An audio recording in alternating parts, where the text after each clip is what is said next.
कहानी फ्रांस के एल्सेस गांव से शुरू होती है। फ्रांस नाम का एक लड़का देर से स्कूल जा रहा होता है। वो डरा हुआ होता है क्योंकि उसने फ्रेंच का पाठ याद नहीं किया था। रास्ते में वो सोचता है कि काश वो स्कूल ना जाकर खेलता।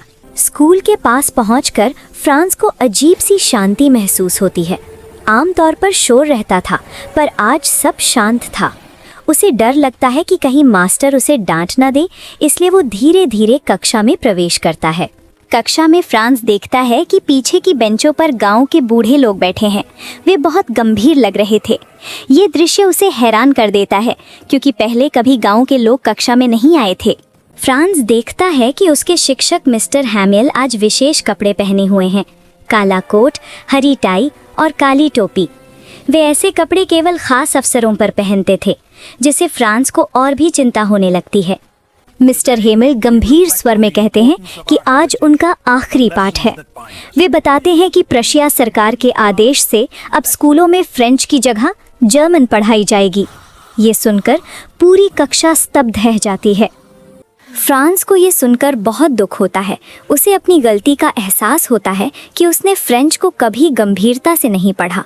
अब जब भाषा छिन रही है, तब उसे उसकी असली कीमत समझ में आती है। मिस्टर हैमेल बताते हैं कि फ्रेंच भाषा बहुत सुंदर और स्पष्ट है। वे कहते हैं कि अपनी मातृभाषा से प्रेम करना चाहिए, क्योंकि भाषा किसी भी देश की आत्मा होती है और वही लोगों को एकजुट रखती है। वे ये भी कहते हैं कि लोगों ने अपनी भाषा सीखने में लापरवाही की। माता पिता बच्चों को खेतों में काम पर भेजते थे और खुद भी पढ़ाई को टालते रहे। यही कारण है कि आज उन्हें ये दिन देखना पड़ रहा है। मिस्टर हैमेल पूरे मन से आखिरी पाठ पढ़ाते हैं। वे व्याकरण, लेखन और भाषा की सुंदरता समझाते हैं। फ्रांस को लगता है कि उसने पहले कभी इतना ध्यान से फ्रेंच नहीं सुनी थी। कक्षा में बैठे गांव के लोग भी भावुक हो जाते हैं। उनकी आंखों में आंसू होते हैं।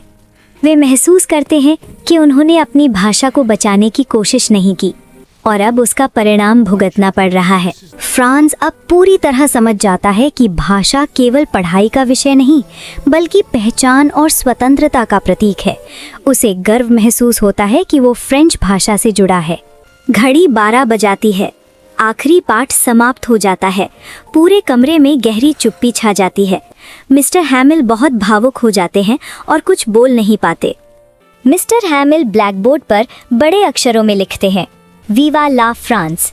इसका अर्थ है फ्रांस अमर रहे।